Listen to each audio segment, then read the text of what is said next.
bom? Diz que você vai estar, mas não vai estar. Eu vou fazer melhor qualidade.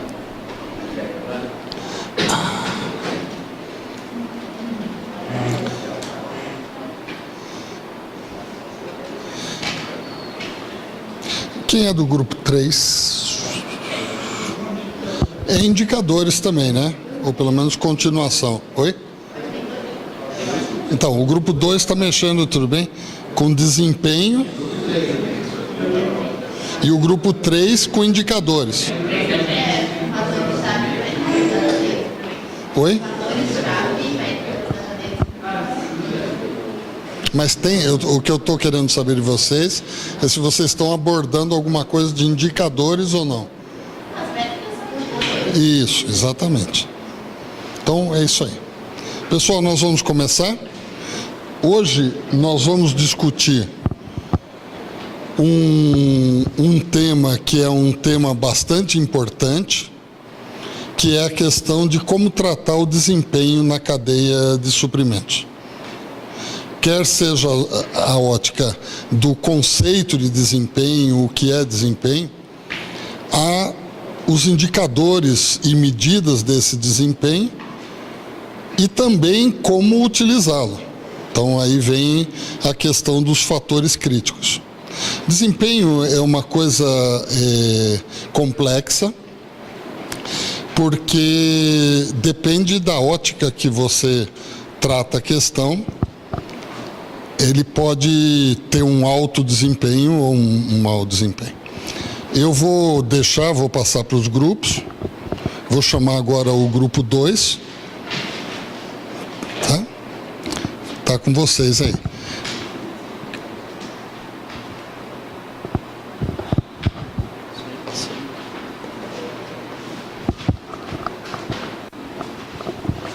Bom, beleza. Boa tarde aí para vocês. Hoje a gente vai discutir então o desempenho da cadeia de suprimentos, tendo enfoque em alinhamento e escopo estratégico. Como é que passa aqui? Ah, tá. Bom, aqui um sumário, né? A gente separou o capítulo da literatura em 4 tópicos. Eu vou começar primeiro com a estratégia competitiva. Vamos definir primeiro o que é estratégia competitiva. A empresa ela precisa analisar quais segmentos de clientes ela quer buscar, né? O que o cliente ele prioriza, quais que são as necessidades do cliente. Se no caso são custos, prazos de entrega, variabilidade de variação de produtos, grande quantidade de produtos, qualidade de produto. Então, antes de traçar a estratégia, a empresa ela deve primeiro conhecer o seu segmento. Então, para isso, vamos primeiro estudar o exemplo que a literatura dá. Vamos comparar o Walmart com a Mastercard. O Walmart, por um lado, ele tem uma grande variedade de produtos de qualidade razoável e, ou seja, eles, por ser qualidade razoável, tem baixo preço. E é isso que os clientes do Walmart procuram. Já a Mastercard, ela vende seus produtos por meio de um catálogo. A Mastercard, para quem não conhece, é uma empresa que vende utensílios de reparo, manutenção. E eles vendem, diferente do Walmart, eles vendem seus produtos por um catálogo, como eu pus na imagem. Um catálogo de livros, eles fornecem o catálogo para o cliente faz as compras já específico, o que ele procura, o cliente já sabe o que ele quer, e também tem as vendas online. Então, para quem não percebeu ainda, assim, as empresas têm lados opostos sobre a sua estratégia. De um lado, o Walmart com produtos mais baratos e grande variedade de produtos, e por outro lado, a Mastercard com uma variedade pouco menor e qualidade maior. Ou seja, eles têm segmentos de clientes diferentes. Outro exemplo a gente comparar são as lojas de joias, a Zales e a Blue Nile. Zales, por um lado, ela tem menor variedade de produtos, mas as vendas das Zales, elas são em lojas físicas. Ou seja, o cliente ele tem que ir lá na loja, ele tem a possibilidade de experimentar o produto, ver o produto, ou seja, ele tem ele vê o produto, a Zales ela dá a oportunidade do cliente ter uma personalidade dele ali. Já a Blue Nile é diferente. A Blue Nile ela funciona por vendas online, ou seja, o cliente ele perde essa necessidade, ele não vai até a loja, ou seja, ele não pode ver o produto, mas ele tem a facilidade de comprar o produto. E outro ponto importante é a questão dos prazos. Zales, por ser loja física, é pronta entrega. Blue Nile, por ser online, são entregas a prazo. Bom, traçando as estratégias competitivas, como eu já falei, a gente vai analisar principalmente esses tópicos: custo, tempo de entrega, variedade de produto e a qualidade do produto. Conhecendo o segmento de cliente, você pode traçar a sua estratégia competitiva. Agora, vamos relacionar a sua estratégia competitiva com a cadeia de suprimentos, que é o que a gente quer estudar na matéria. Vamos analisar a cadeia de valor. A cadeia de valor é as etapas que a empresa tem, desde a criação de um produto. Então, você tem, por exemplo, desenvolvimento do produto, marketing e vendas, operações que vão tornar a concepção de um novo produto real, a distribuição e o serviço de vendas, pós-venda. E só para descrever um pouco melhor a cadeia de valor, cada etapa da cadeia ela tem a sua própria estratégia. Então, ou seja, o setor de marketing e vendas também tem sua própria estratégia e ela tem seus objetivos. E aqui algumas recomendações que eu achei na literatura.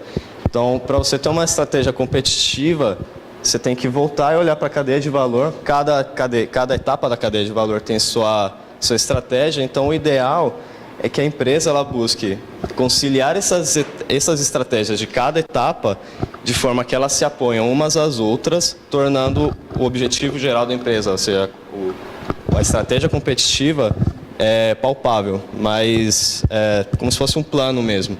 Cada etapa traça um plano e no final a empresa consegue atingir a estratégia competitiva. Então, voltando à estratégia de cadeia de suprimento, a cadeia de suprimento ou a estratégia de logística, ela visa mais etapas como transporte, fornecimento de matéria-prima, infraestrutura operacional, fluxo de informações e também tem que ter especificações do caso. Dessas alocações de recursos, se elas vão ser feitas internamente na empresa ou se elas vão ser terceirizadas, tem que ter toda essa definição. Aqui, como eu disse, a infraestrutura de cadeia de suprimento ela é sumamente importante no processo da cadeia de valor, que é ela que define toda essa alocação de recursos, desde a criação do produto, concepção de um novo produto, até distribuição, chegar às vendas. Um exemplo, também muito citado pela literatura, é a 7-Eleven Japan. Para quem não conhece, é uma loja, uma rede de lojas de conveniência. Um exemplo próximo nosso aqui é o posto do Ipiranga, então o AMPM, só que a 7-Eleven é muito maior. Ela tem uma variedade incrível de produtos. É uma rede americana, mas a 7-Eleven Japan ela é muito citada por conta que ela tem, além de produtos alimentícios, tem outros tipos de produtos, como se fosse um mercado. Então, vamos analisar a 7-Eleven Japan. O marketing dela, na cadeia de valor, o marketing dela é muito enfatizada pelo fato de que eles enfatizam nas propagandas a conveniência e a acessibilidade da loja. Ou seja, eles enfatizam que o cliente ele pode encontrar de tudo na loja. Eles têm variabilidade de horários, variabilidade de produtos. Enfatizando o marketing, as operações de distribuição, elas também têm um ponto positivo. Como eu disse anteriormente na cadeia de valor, que cada etapa, cada processo cada departamento tem sua estratégia, então a estratégia do marketing ela dá suporte também à operação de distribuição. Sendo assim, os clientes sabem que na 7-Eleven eles encontram muitos produtos e qualquer hora, então a loja ela pode receber um grande número de clientes, o que abre possibilidades da loja ter alta densidade de produtos. Eles podem, a 7-Eleven Japan, eles podem alocar produtos desde de manhã, por exemplo.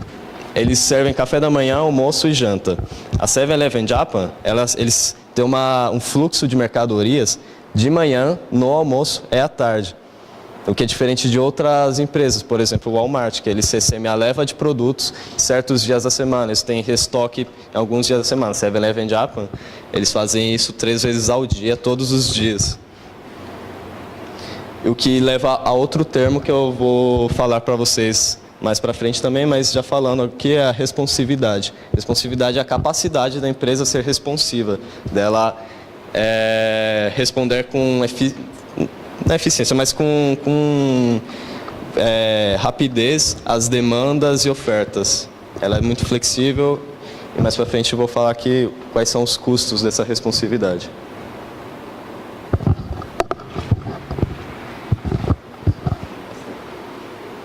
Bem, boa tarde. Eu vou continuar a palavra aqui. Vou explicar agora como obter alinhamentos estratégicos. Porque o Edu falou que você tem 2 estratégias. A estratégia competitiva e a de cadeia de valores. E se elas não estiverem alinhadas, o comércio pode estar fadado ao fracasso. Por exemplo, uma empresa tem o marketing falando que ela é ágil, enquanto tem uma cadeia de valor que visa a eficiência com baixo custo. Ou seja, vai ter uma baixa responsividade. Para ter o alinhamento estratégico, a literatura cita 3 coisas importantes. Alinhar a estratégia com cada parte da empresa, com as estratégias funcionais. Ter os processos e os recursos estruturados corretamente para fazer o cotidiano da empresa. E a cadeia de suplementos alinhado com cada estágio da cadeia de suplementos, com a parte da entrega. E para alinhar as estratégias, a literatura dividiu em 3 partes. A primeira parte é entender a incerteza do cliente, na cadeia de suplementos do cliente. Bem, o que acontece? Você pode entender os seus clientes através de vários parâmetros, como a quantidade de produtos que ele consome, quão variável é, quanto variabilidade ele gosta, qual período, qual a frequência. Mas se você resumir ela em forma... Caramba, eu passei tudo. Em forma bruta, você pode definir como incerteza da demanda implícita. A incerteza da demanda implícita, tem que ressaltar a parte implícita, é a incerteza que a demanda impõe sobre a cadeia de suplementos. Enquanto a incerteza da demanda é a incerteza do cliente sobre a demanda.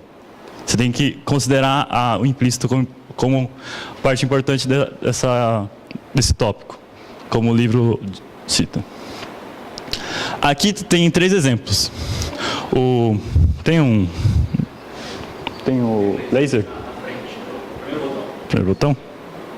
Ah, achei. Obrigado. O sal, que tem uma oferta e demanda bem estabelecidas, então ela tem uma baixa incerteza. Enquanto o modelo de automóvel existente tem uma oferta previsível, porém a demanda é incerta, então ele tem uma incerteza média. Enquanto o novo dispositivo tem a demanda e a oferta incerta, que causa uma alta incerteza implícita.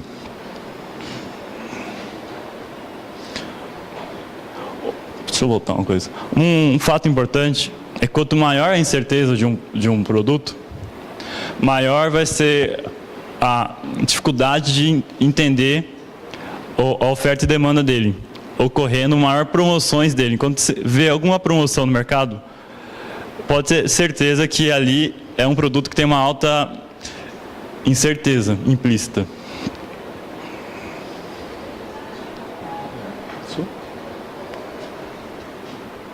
Bom, voltando ao tópico de responsividade, aqui eu listei algumas capacidades na cadeia de suprimento a respeito de responsividade.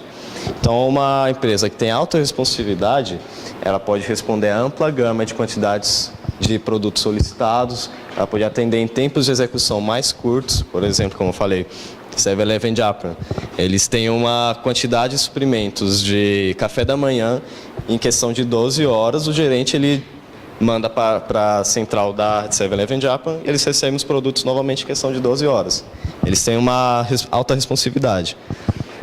Lidar com grande variedade de produtos. Entre a 7-Eleven Japan, eles têm desde produtos alimentícios a produtos como shampoo, coisas de mercado. Criar produtos altamente inovadores, atender a um alto nível de serviço e também, como o Victor disse, manipular a incerteza da oferta.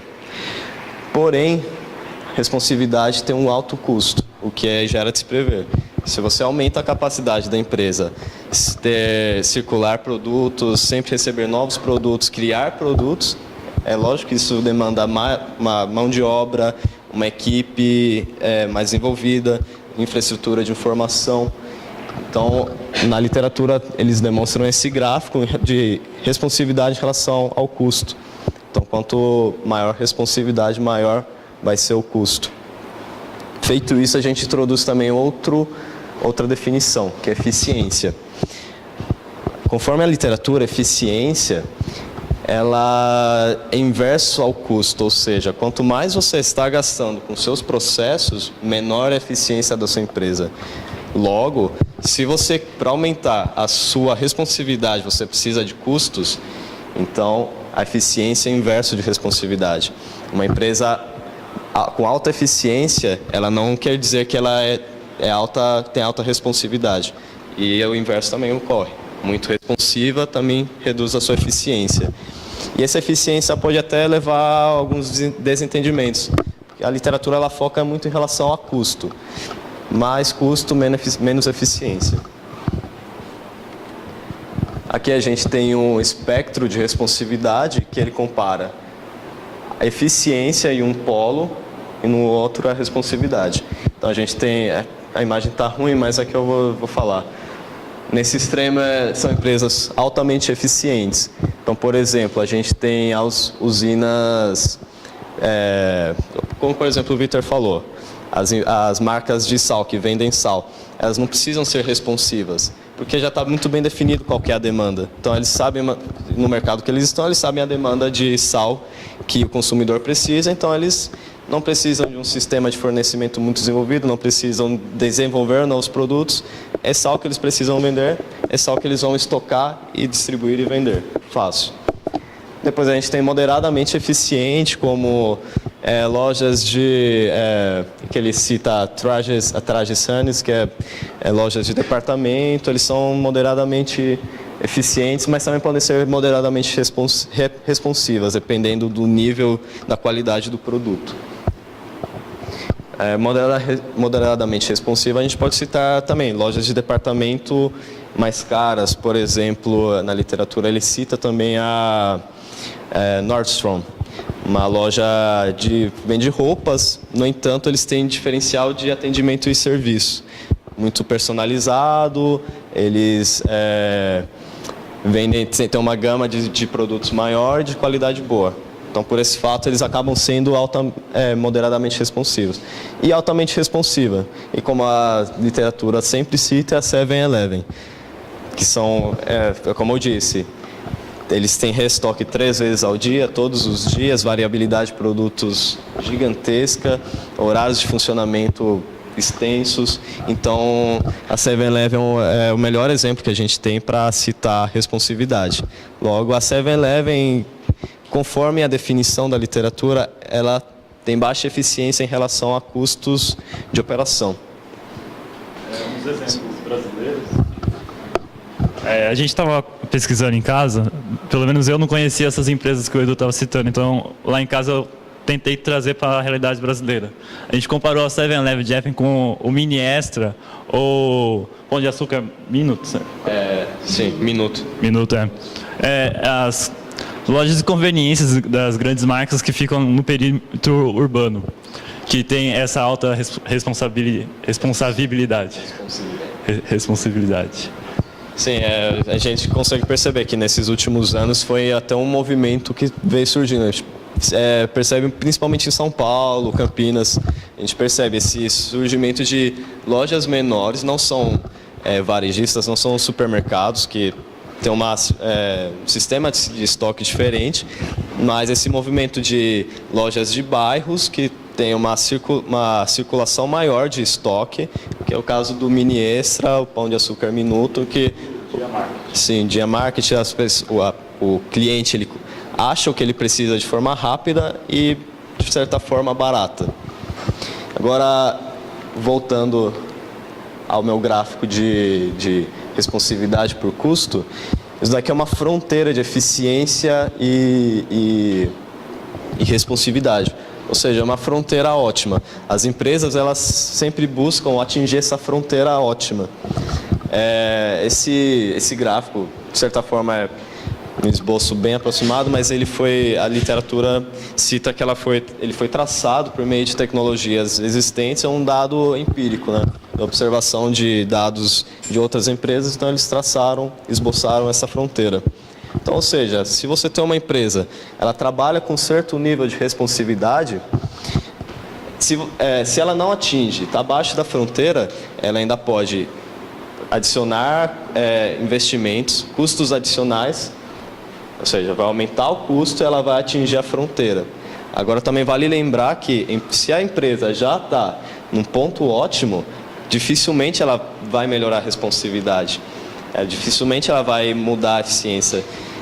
Ela pode trabalhar em que nível ela vai estar, mas dificilmente ela vai melhorar o seu nível de responsividade conforme a sua infraestrutura.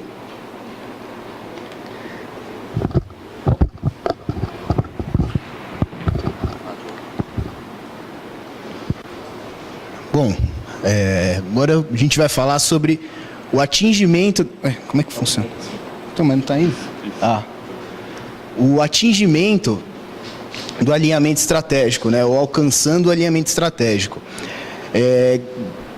Como que a gente define isso? Que garantir que o grau de responsividade seja coerente com a incerteza implícita. Aqui eu até coloquei mais uma vez o espectro de responsividade, porque é a partir disso que se delimita o modo de trabalho, o modus operandi aí da empresa. Como exemplo, a literatura, como já foi citado, dá os exemplos da McMaster-Carr, que é uma empresa com grande variedade de produtos, prazo de entrega reduzido. Por esse modelo de negócio, modelo de alinhamento estratégico que foi escolhido pela empresa, eles têm uma taxa de responsividade alta, o que gera um custo elevado. Em contrapartida, nós temos aqui a fabricante de massas, Barilla, que tem uma demanda estável, bem como o sal, que já foi citado, e o que gera uma alta previsibilidade. A soma desses fatores gera uma baixa responsividade, que gera um custo reduzido. Até na literatura, ele exemplifica, dá uma sugestão de que a Barilla poderia assumir o modo de trabalho da McMaster-Carr. Só que, como funcionaria isso? Eles customizariam o tipo de massa que o cliente quer, que o restaurante, o consumidor final quer, e poderia enviar isso por meio de correio, transportadora ou o próprio FedEx. Mas isso geraria um custo muito elevado, aumentaria aqui a responsividade, teria um custo elevado que ficaria fora dos padrões do mercado, não seria interessante nem para os consumidores da própria marca, nem mesmo para a marca em questão de resultado.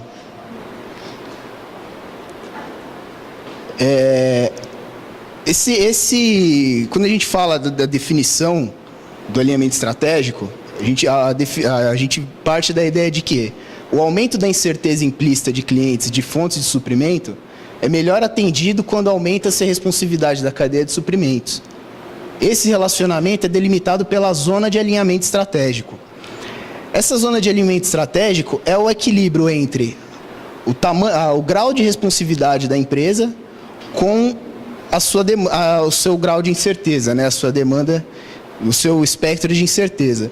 Então, a empresa se localizando dentro desse alinhamento, vai saber qual que é a sua zona de alinhamento estratégico.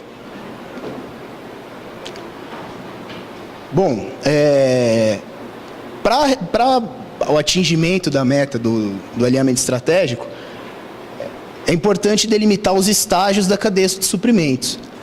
Com isso, esses estágios são delimitados como? Com a atribuição dos papéis aos diferentes estágios da cadeia de suprimentos. Como exemplo, a literatura cita a varejista de imóveis IKEA, que inclusive acho que atua no Brasil também. Eles têm um modelo de cadeia de suprimentos que eles oferecem uma gama de produtos reduzida, a maioria no formato modular, e lojas com estoques enormes. Então, esses estoques absorvem a incerteza e geram e melhoram, né, a responsividade da empresa. Até a gente tem outro exemplo aqui da extensão da incerteza implícita. Duas cadeias de suprimentos teóricas, assim, né? A primeira, cadeia de suprimentos 1, um varejista muito responsivo. O próprio varejista absorve a incerteza e exige somente eficiência de seus fornecedores e de seus fabricantes. Essa eficiência, até eu esqueci de citar, é um ponto-chave da IKEA, porque como o foco deles também é a redução do custo, a redução do preço baixo, a intenção deles absorvendo essa incerteza é o quê? Poder exigir dos seus consumidores, seus fornecedores, única e exclusivamente eficiência. E a característica principal dos fornecedores da IKEA é que eles estão todos localizados em países com mão de obra muito baixa. China, Índia. Então, para que esses fabricantes, que o foco desses fabricantes seja num baixo custo. Então, a IKEA entraria nesse modelo da cadeia de suprimentos 1, né? Aqui na cadeia de suprimentos 2, a gente tem uma inversão dos papéis. A gente tem o fabricante absorvendo toda a incerteza, grande parte da incerteza, deixando uma pequena parte dessa incerteza para o fornecedor e quase nada chegando ao varejista. Então a gente tem que o fabricante muito responsivo permite eficiência nos outros estágios. Bom, e aqui não funcionou? Bom, tudo bem. É uma comparação das cadeias de suprimentos eficientes e responsivas. Como o Edu citou, quando você tem uma cadeia mais... Assim, o princípio de tudo para definir o tipo da cadeia de suprimentos parte do objetivo principal da empresa.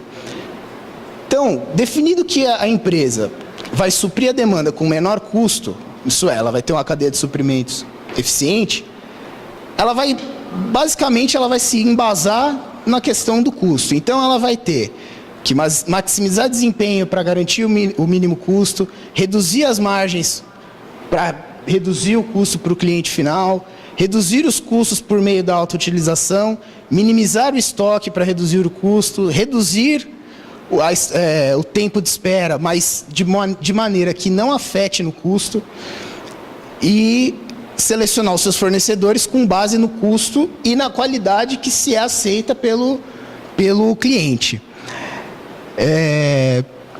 Por outro lado, quando a empresa... Isso se aplica também, né, para a empresa que define que escolhe como modelo uma resposta rápida à demanda. Que aí a gente volta no exemplo da 7-Eleven Japan, que a partir do momento que ele define que vai responder rapidamente à demanda, ele tem que criar uma modularidade para permitir a postergação da diferenciação do produto, que no caso aqui não se aplicaria de 7-Eleven Japan, mas tudo bem. Definir margens maiores, porque o preço não é algo que o cliente vai levar tanto em consideração. Vai ter de manter uma flexibilidade de capacidade de segurança com a incerteza da demanda e oferta, manter um estoque de segurança para lidar com essa incerteza também, e reduzir o tempo agressivamente, mesmo que isso impacte nos custos de operação aí do produto final. E, por fim, selecionar a estratégia do fornecedor com base na velocidade, flexibilidade, confiabilidade, isso é muito importante, e a qualidade do produto.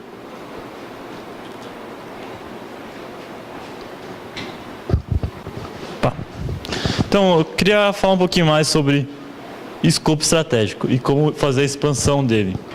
Podemos entender o escopo de 5 maneiras. 4, perdão. 4.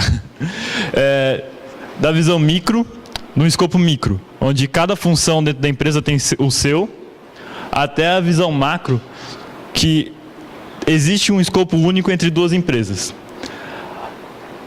Vou trocar e daqui a pouco eu volto. No escopo micro, que é a operação interna, o foco é a redução do custo. Enquanto no escopo intrafuncional, que aborda duas funções dentro da mesma empresa, você aborda a redução de custo funcional. E aqui na interfuncional, você aborda a maximização de lucro da empresa. E no entre empresas, a maximização do excedente da cadeia de suprimentos. Por que você tem que fazer a visão macro e não a micro? Bem, conforme você faz a micro, pode acontecer de ter conflitos de interesse entre as funções. Pode ser que, como eu comecei dizendo lá no começo da apresentação, que o marketing vende uma coisa e a cadeia de suprimentos entrega outra. Então, há dois escopos diferentes que estão se debatendo entre eles e está prejudicando a empresa. É interessante você fazer o entre empresas, que é um exemplo que a literatura dá, que é a Walmart e a Procter & Gamble, que durante a promoção das marcas da P&G, a Walmart avisa com antecedência a fábrica para já ir produzindo um excedente para não ter que fazer uma resposta tão rápida, aumentando o custo do fabricante. Desta forma, o custo para o fabricante, para o Walmart, é menor para realizar a promoção, aumentando o excedente da cadeia de suprimentos.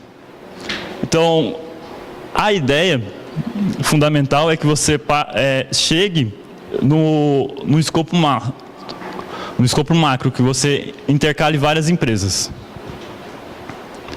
E o grande foco atualmente é a agilidade, porque a gente está analisando aqui o micro, mas isso muda rapidamente, porque pode mudar os seus fornecedores, pode mudar o escopo do cliente. Então, uma coisa importante é o escopo ágil entre as empresas. A capacidade da empresa reagir rapidamente a mudanças do escopo do cliente ou propriamente do fornecedor.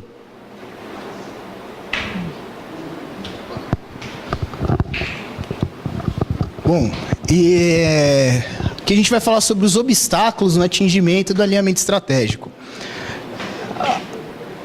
A chave para atingir o alinhamento estratégico é a capacidade da empresa encontrar o equilíbrio entre a responsividade e a eficiência, que, como a gente ilustrou ali no gráfico um pouco antes. O primeiro obstáculo que as empresas enfrentam, né, no atingimento do alinhamento estratégico é o aumento da variedade de produtos e redução dos ciclos de vida. Ao passo que você aumenta a sua oferta de produtos, a sua gama de produtos oferecido, existem produtos também que reduzem a sua vida útil. Por exemplo disso, a gente tem os eletrônicos, produtos alimentícios, enfim. Esse aumento de incerteza reduz a janela de oportunidade das empresas, o que dificulta a realização do alinhamento estratégico. Como exemplo, a literatura cita a Apple, que para vencer esse obstáculo, o que eles fizeram? Eles delimitaram que a gama de produtos deles ia ser X. Então, ao passo que eles lançam um novo produto, eles tiram um produto mais antigo de linha, dando espaço à produção, estoque e tudo mais desses produtos novos. E com isso eles conseguem manter a sua cadeia num alto nível de desempenho. Outro ponto que dificulta é a globalização e o aumento da incerteza. A globalização em si já é um fator que dificulta em função do quê? Da flutuação das taxas de câmbio, a variação da demanda global e as variações no preço do petróleo. Todos esses fatores impactam diretamente no desempenho da cadeia de suprimentos. Então, não tem como dizer que não é um dos obstáculos, senão um obstáculo mais complicado de se acompanhar e vencer aí pelas empresas e pelos gestores das cadeias de suprimentos. Como exemplo, nós temos aqui a Honda, que no começo do século, né, eles previram essas possíveis flutuações e optaram pela construção e implantação de plantas flexíveis. Então, as plantas da Honda produzem desde veículos utilitários, né, os famosos SUV, até veículos menores, mais leves, ditos mais populares. Em 2008, teve uma queda de demanda tremenda do consumo dos SUVs. A Honda conseguiu contornar essa queda de demanda, substituindo as frentes de produção dos SUVs pela produção de carros menores, porque ao passo que a demanda dos SUVs caiu, a demanda por carros menores, mais acessíveis, aumentou. Eles tiveram um resultado positivo, bastante diferente de empresas que optaram pela implantação pelo uso de plantas não flexíveis, plantas que fabricassem somente caminhões e veículos utilitários. Outro ponto importante é a fragmentação em constante transformação em ambientes de negócios. O que é isso? Com o passar dos anos, a verticalização das lideranças sofreu alterações, o que gerou uma baixa nas funções secundárias, funções de apoio, por assim dizer. Essa divisão das competências, isso gerou uma divisão das competências da própria empresa. Isso, por um lado, foi positivo, porque possibilitou a divisão das competências entre a empresa, os seus fornecedores e os seus clientes. Mas, por outro lado, esse ponto demanda muito controle, muito conhecimento por parte dos gestores da cadeia. Porque eles têm que se preocupar em manter alinhado todos os envolvidos nas competências da empresa, do fornecedor e do cliente. Então, isso gera um esforço, né, que não existia até então. Por fim, nós temos também a tecnologia em constante transformação no ambiente de negócios. A tecnologia, óbvio, ao passo que a tecnologia melhora, aumenta, as necessidades dos clientes mudam, né? Há 20 anos atrás a gente não precisava de um iPhone aí, de um smartphone para estar se comunicando. Hoje em dia é praticamente comum todo mundo ter o seu smartphone aí. Isso gera, como eu disse, a transformação da tecnologia gera novas linhas de pensamento e atendimento. Como exemplo, nós temos a Blockbuster. Não sei se todos conheceram, mas Blockbuster foi durante muitos anos aí uma grande rede de locadoras, né? Tinham diversas unidades. São Paulo, acho que Campinas tinha também, né? Nos Estados Unidos cada esquina tinha, dentro de hotéis tinha postinhos da Blockbuster.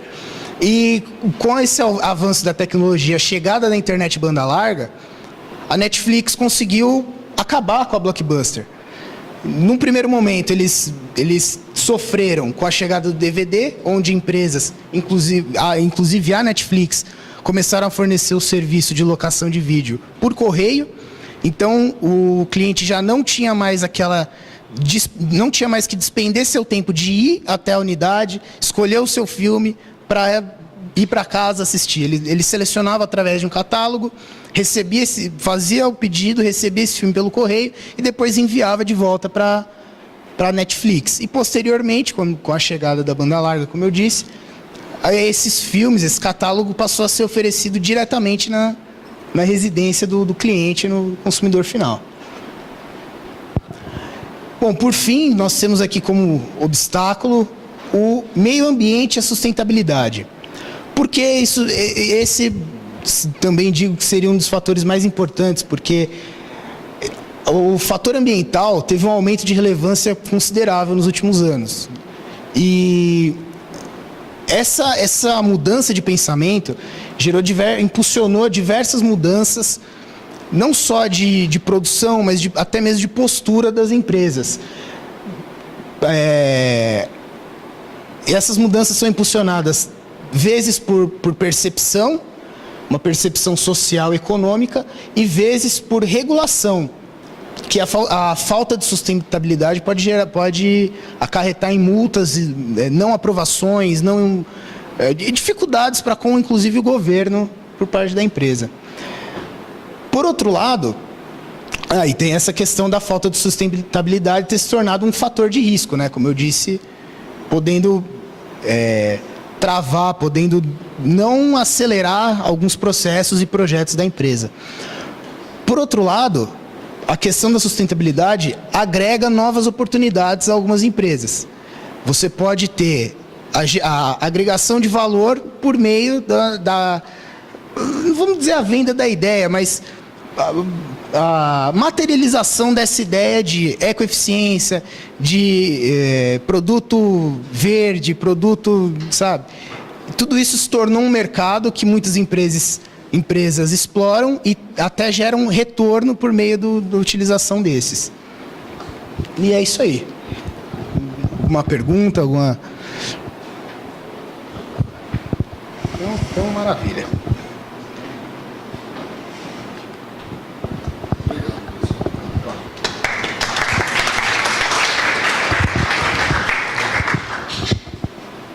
Bom, eu vou fazer alguns comentários.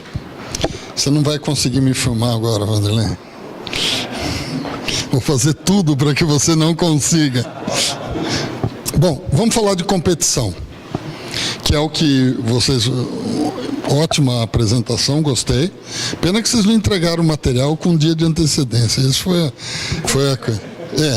Fora isso, está muito bom. Mas vamos falar um pouquinho do que eles estão trazendo aí, que é vantagem competitiva. O que é uma vantagem competitiva?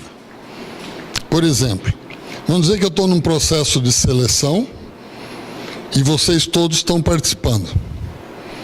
E aí você fala, puxa vida, ele podia perguntar, selecionar quem assiste a aula na Unicamp.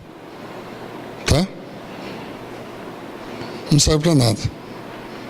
Todo mundo tem. Então, a vantagem competitiva é onde você faz a diferença. Né? E eles levantaram algumas questões. Só que essa diferença depende do mercado. Então, é muito comum empresa pedindo mandarim, só que a empresa nacional, que não usa em nada a língua, eu tô brincando, mas pedir inglês, tem um monte de empresa que pede na formação do profissional em inglês e não usa para nada no dia a dia e tal. Né? É um erro de mercado. E também você também tem que tomar cuidado de não oferecer para o mercado outra coisa do que ele realmente quer. Então, como é que você constrói a vantagem competitiva? O autor clássico de vantagem competitiva se chama Porter. E ele fala muito de competição. E primeiro ele coloca que tem diferentes mercados e 3 jeitos de competir. Quais são esses 3 jeitos? Vocês falaram neles aqui em vários momentos. Eu posso competir no menor custo, eu não estou falando menor preço. Menor custo é diferente de menor preço. Ou eu posso competir por diferenciação. E a terceira forma é ir para um nicho de mercado e competir por menor custo e por diferenciação, só que no mesmo nicho. Né? Vamos trazer para o que eles estavam colocando da competição. A questão de custo. Por que custo e não preço? Porque se eu tenho um produto, vamos dizer que eu consigo abrir uma lanchonete que vende pão de queijo ali embaixo. E aí eu vou competir com a lanchonete que está aí. Para eu competir em custo, eu parto do princípio que a qualidade do meu pãozinho é igual, porque se o meu pãozinho for porcaria, tá fora, né? Então, eu faço a mesma coisa que o outro faz, só que eu vendo num preço menor, né? Aí ele enxerga que eu estou vendendo mais barato, o que ele faz? Ele baixa o preço. Aí, como ele abaixou, eu vou abaixar também. Onde para? Para no custo. Porque se você abaixar abaixo do custo, você está tirando dinheiro para a pessoa comer o pãozinho. Então, na verdade, não é a competição, não está no preço. Ele está no limitador ali embaixo menor. Então, dois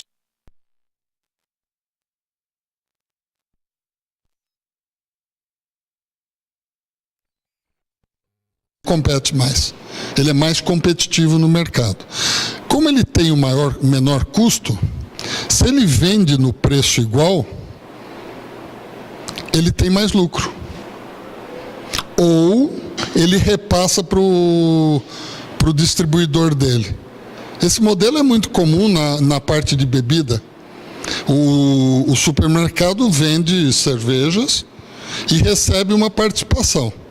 Se eu conseguir fazer uma cerveja com a mesma qualidade que os meus concorrentes, mas num custo menor, eu posso oferecer uma participação do supermercado maior na minha cerveja. E aí o que ele vai fazer? Ele vai encher as gôndolas dele com mais da cerveja minha. Tá? Então a competição em custo ou leva a margens maiores ou aumenta a competitividade através de parceiros, ou diminui o preço e entra no mercado vendendo mais. Tá? Agora, e a diferenciação? A diferenciação funciona da mesma forma. Para eu competir em diferenciação, eu tenho que ter o mesmo nível de custo. Porque senão eu não vou competir em diferenciação. E a diferenciação, ela pode ser, e eles listaram os elementos aí, por qualidade. Então, por exemplo, eu consigo fazer o pãozinho melhor que o do meu concorrente, no mesmo nível de custo do meu concorrente. Então, eu tenho uma qualidade melhor, posso cobrar o mesmo preço e eu vou vender mais. Tá? Ou a qualidade é tão melhor que eu posso cobrar até um preço maior e vou ter uma margem maior. Isso é competir em qualidade. Mas você pode competir em tempo, eles falaram da questão de tempo. Você pode competir em diferenciação e você pode competir em inovação. Né? O que é competir em tempo, diferenciação, inovação? Competir em tempo é a estratégia que eles apresentaram uma série de casos de responsividade, de quick response, que na área de logística chama. Responder rápido. Então eu faço competição em tempo com isso. Então, produtos de moda, é muito comum a competição em quick response. Um exemplo é a Zara, que a partir de um dado momento, ela faz a distribuição via aérea, já na arara. Quer dizer, já o cabidinho tudo pronto. Por quê? Porque ela sabe que é crítico o tempo para colocar na loja. Passado uma semana que ela fez um lançamento de moda, já tem 10 camisas iguais copiadas no mercado. Então ela precisa ser rápida na entrada. Isso é competição em tempo. Os pré-moldados da construção civil é competição em tempo. Eu faço produtos de mesma qualidade muito mais rápido. O que é customização? É a estratégia de fazer exatamente o que você deseja. Então, em vez de eu comprar um terno numa dessas lojas que tem para milhares de pessoas ternos iguais, eu vou no alfaiate. Isso é customização. As prestadoras de serviço fazem isso, a logística faz isso.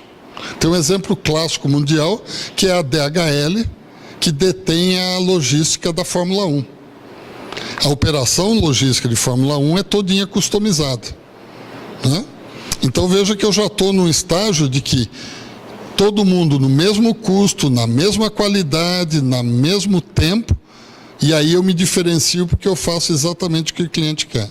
E o último é a competição por inovação. Agora parou um pouquinho. Até a Apple já sinalizou, em vez de colocar número, já colocou o iPhone X, né? Quer dizer, pode ser 10, 11, 12 e tal. Mas há um tempo atrás, você está com o S3, opa, saiu o S4. Você está com o S4, isso é competição por inovação. Você lança um produto que deixa obsoleto o anterior e você vai mudando esse nível de obsolescência. O supply chain, agora, está começando competição por inovação. Eles deram um exemplo do Netflix, tirando a rede blockbuster do processo. Isso é competição por inovação. Você mudou as regras do jogo. Agora tem uma área que se chama Digital Supply Chain, que tem os mesmos conceitos da supply chain clássica. Porque eu não sei se vocês sabem, nas operações digitais tem via, tem transporte, você empacota. Vanderlei sabe bem muito disso. Você pega, já viram aí, você pega o arquivo e de repente seu arquivo não abre. Por quê? Porque o pacote que mandaram para você, seu micro não abre. E chama empacotar, né? Então eu posso empacotar, por exemplo, um vídeo com baixa resolução, com isso o pacotinho fica mais leve, vai mais rápido e ocupa menos via. Ou eu posso empacotá-lo com alta resolução, que usa mais sistema. É o mesmo conceito, só que qual é a diferença? A diferença do Digital Supply Chain para o clássico Supply Chain está na questão do estoque e no tempo. Você para de falar de estoque e começa a falar numa coisa que é disponibilidade, né? Então, imagina um estoque clássico de uma empresa distribuidora de vídeos. Eu tinha um monte de CDs e aí eu ia atendendo todas as lojas daqui da região de Campinas com os CDs. Então tinha lá Mariano e não sei quem, eu não conheço os nomes das coisas, né? Mas tinha Valdir Soriano. Você tinha que manter pelo menos 5 CDs do Valdir Soriano lá, porque alguém chegava e comprava o outro parecido. Então eu tinha um volume muito grande de estoque, né? E agora? E o iTunes, a loja lá? A loja não precisa manter 5 discos do Valdir Soriano. Basta ele manter o arquivo do disco. E se eu comprar esse disco, ele não fica sem o arquivo. Então, acabou o conceito de estoque. O que vale é a diversidade. Então, no Digital Supply Chain, quanto mais variedade eu tiver, é muito mais relevante do que a quantidade por item. Isso muda um pouco a questão das políticas de estoque. E aí me chama bastante atenção o exemplo que vocês trouxeram do 7-Eleven Japan, né? Porque quando a 7-Eleven entrou como conceito no mundo, ela entrou nos Estados Unidos, ela revolucionou essas lojas de, como é que chama? Conveniências nos postos de gasolina. Porque imagina um posto de gasolina, aqui no Brasil tem, a Rede Ipiranga tem um que, não sei exatamente o nome. A MPM e tal, né? Então. Imagine que você é dono de uma lojinha daquela, né? É pequenininha, você paga uma nota para o cara do posto, atrapalha pra caramba o posto, porque ali podia estar um borracheiro, né? O espaço é restrito, e eu estou lá vendendo. E eu sei que à noite entra lá, o cara compra cerveja, pinga, cerveja, cachaça, leite condensado e camisinha, os 4 produtos mais de giro maior, que o cara compra de madrugada nas conveniências. Aí ele vai lá e fala assim, quantos Quantas latinhas de leite condensado eu deixo aqui? Então, eu vou deixar 50 latinhas. E vendo 2.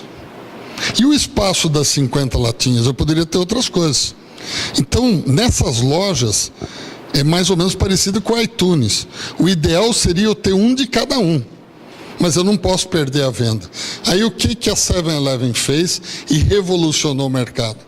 Ela entrou com um sistema que nos Estados Unidos, logo que ela entrou, ela fazia uma entrega diária. Hoje, na operação no Japão, ela está fazendo 3, como você estava comentando. Num containerzinho de rodinha, que ela passava de manhã com os produtos daquela loja. Mas ela tem um sistema lá na loja que sabe exatamente, nas últimas 24 horas, o que foi vendido. Então, o que ela pode fazer? Se ela sabe que, em média, vende 2 latinhas de leite condensado por noite, eu posso deixar 3 latinhas na gôndola, que ocupa pouco espaço, versus as 20 que eu deixava antes. Ela fez mais. Falou, e agora você deixa 3 sabor sem nada, 2 de morango, 2 de chocolate, umas 2 lights. Quer dizer, ela abriu o espectro de oportunidades. Por quê? Porque reduziu o volume ocupado, né? E não tem problema, porque como eu monitoro, que é o problema da variabilidade, se eu tenho uma visão, no dia seguinte de manhã, já vem uma caixa com rodinha, aí é um conceito, né? Essa caixa é deixada num lugar e a caixa vazia é levada embora. Um horário que tem baixo volume lá na lojinha, porque também você deixa um funcionário só, lojinha pequena e tal, né? Na hora que ele para de atender, ele vai lá e descarrega a caixa. Com isso, e esse software de gerenciamento, ela explodiu nos Estados Unidos. Para vocês terem uma ideia, ela elevou de 7 mil itens em média que uma loja de conveniência tinha para 21 mil itens.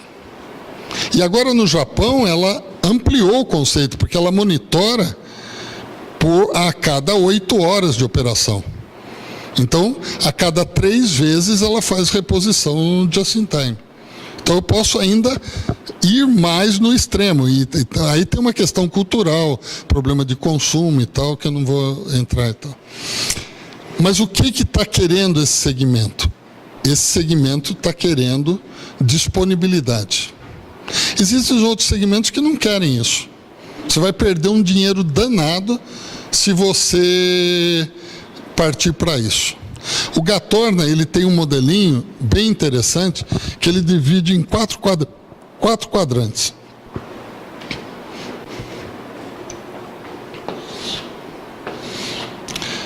Ele tem aqui o Lean, aqui a reposição contínua, aqui o Quick Response e aqui o customizado. Vamos explicar o que são esses 4 conceitos, que estão relacionados à variabilidade da demanda e ao tempo de resposta que você precisa. Reposição contínua. Demanda previsível com tempo de resposta regular. Leia-se. Cigarro. Cigarro é um processo, Coca-Cola, refrigerante. São processos de reposição contínua. É os mesmos bares todo dia, talvez uma venda um pouquinho maior, mas a variabilidade é mais controlada e eu posso programar e entregar toda segunda-feira. Tá? Vamos pegar uma operação de fábrica. Produção automobilística. Aí o conceito já é de cima. É o de Lean, onde você procura tentar equilibrar os diferentes elos da cadeia para entrar num fluxo regular, que quem estuda Lean sabe chama de TAC, que é um ritmo regular de fornecimento, e com isso você baixa bastante os níveis de estoque. Só que não dá para aplicar isso em processo de reposição contínua, porque a variabilidade é diferente, né? Do outro lado, são as respostas mais rápidas. O Quick Response, que é de atendimento imediato, que é o de rápida velocidade para atender. Qual é o extremo disso? O extremo disso é o postponement. Você postega e entrega na hora. Maquininha de café. A maquininha de café é um exemplo de postponement em quick response. Né? Mas eu tenho outros tipos. Por exemplo, na indústria farmacêutica hoje, na distribuição farmacêutica, está se usando isso. De que forma? Eu passo na farmácia, quero comprar um remédio que custa R$4.000, não tem na hora, mas o cara fala, olha, em 2 horas estará na sua casa. Pega um motoboy e entrega lá. Por quê? Isso é quick response. Tem um custo um pouquinho mais alto, mas ter um estoque numa farmácia pequena de um produto de R$4.000 quebra o fluxo de caixa do dono da farmácia. Então, existe esses dois modelos. E, finalmente, o customizado. Então, por exemplo, transporte de obras de arte, operação de circo, Fórmula 1, tem uma série de segmentos que aí é totalmente customizado. Bom, a última questão que eu vou comentar, antes de passar para o outro grupo, quando você pergunta para alguém o que um cliente deseja, a primeira coisa que ele responde é o quê? O que foi prometido. Tá? Isso se chama confiabilidade. Se eu ofereci uma camiseta de pano barato, ruim, preço barato, eu comprei isso, é isso que eu quero. E eu fico satisfeitíssimo de ter comprado o que eu quis. Agora, se me ofereceram num padrão de qualidade e me entregaram no outro, então confiabilidade é a primeira variável. Né? E qual é a segunda? Dado que me deram o errado, que corrijam rapidamente. Que é a responsividade. Que no caso da cadeia, está se levando ao extremo do quick response. Mas basicamente o que ele quer é isso. Se foi errado, que faça um ajuste rápido. Só que todos esses conceitos, e eles apresentaram muito bem os exemplos, precisa de uma integração da cadeia. A cadeia de suprimentos, o supply chain, na verdade é como se fosse uma série de molas, uma presa na outra, onde na ponta tem um peso. O que acontece quando você puxa numa ponta? Não necessariamente você puxou para lá, o pezinho vem para cá. Se fosse uma mola só, você puxa para cá, o peso vem. Você põe 2 molas, você puxa para cá, talvez a outra mola empurra. Põe 3 molas, então... Tá? Esse é o que eles estão colocando, o problema de alinhamento. O que é o alinhamento dentro do supply chain? O alinhamento dentro do supply chain é o seguinte: o meu negócio é quick response. Eu montei a minha estrutura de farmácias para entregar com um motoboy o produto. Tá? Só que o meu fornecedor falha barbaridade na entrega do sistema. E o meu distribuidor não criou um estoque para minimizar essa falha da entrega. Então eu estou com tudo bonitinho e eu chego na farmácia, o cara da farmácia fala em 2 horas está na sua casa, e depois de 3 dias você está brigando com o cara da farmácia. Então isso é porque a cadeia está desalinhada. Uma cadeia de quick response tem custos altos de estoque. Por quê? Porque ela amortece as altas variabilidades em alguns segmentos. Uma cadeia de reprodução contínua já é com uma outra característica. Uma operação Lean é outra característica. Né? Então, eu estou operando just in time, de repente eu tenho que deixar uma carreta parada ali para não quebrar a cadência do fornecimento da fábrica. No caso do Quick Response, eu não preciso. Então, o alinhamento é esse aspecto. E a última questão, a questão de foco, que vocês também colocaram. E a única coisa que eu provoco um pouco vocês é que o foco muda em função da estratégia competitiva que você adotou. Não necessariamente o foco é custo, sempre. Tá? Eu posso ter foco em redução de ativo, que depois vai impactar em custo, mas é redução de ativo. Foco em melhoria do serviço. Eu posso mudar o tipo de foco atrelado à estratégia competitiva que eu tenho lá na frente. Tá bom? Alguma questão? Então agora vamos passar aí para a segunda turma, que vai discutir um pouquinho indicadores e também fatores críticos de sucesso.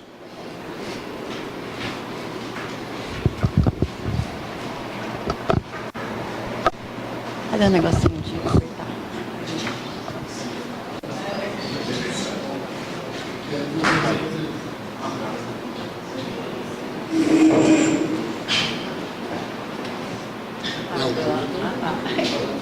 Então, desculpa, já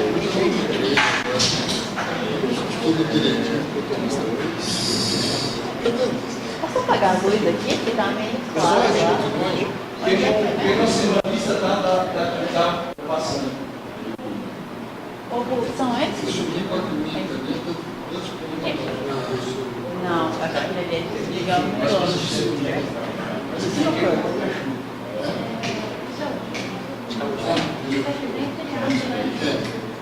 Melhor, né?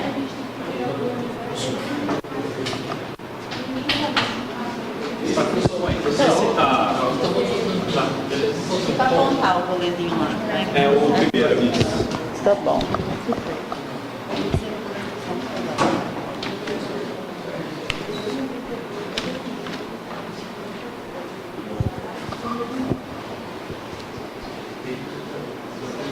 Posso começar? Deixa eu mostrar.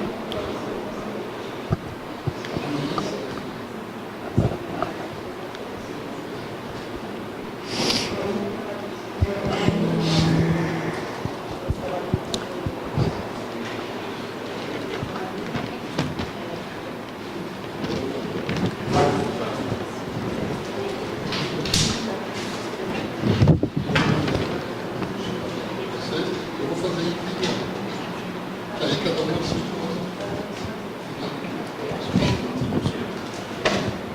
Bom, o nosso trabalho é sobre fatores-chave e métricas da cadeia de suprimentos, que é o capítulo 3 do livro, mas o comecinho dele fala um pouco sobre medidas financeiras e é com isso que a gente vai começar.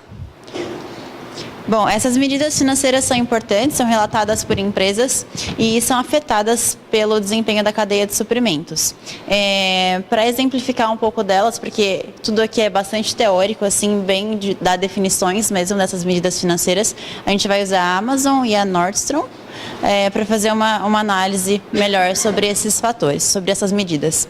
A primeira medida é o ROA, que é retorno sobre os ativos, que mede o retorno ganho em cada dólar investido pela empresa em ativos. Tem o ROE, que é retorno sobre equidade, que mede o retorno dos investimentos feitos pelos acionistas na empresa. Tem... Oi? Pessoal da graduação, vocês veem muito pouco isso. Isso é importantíssimo dentro da empresa.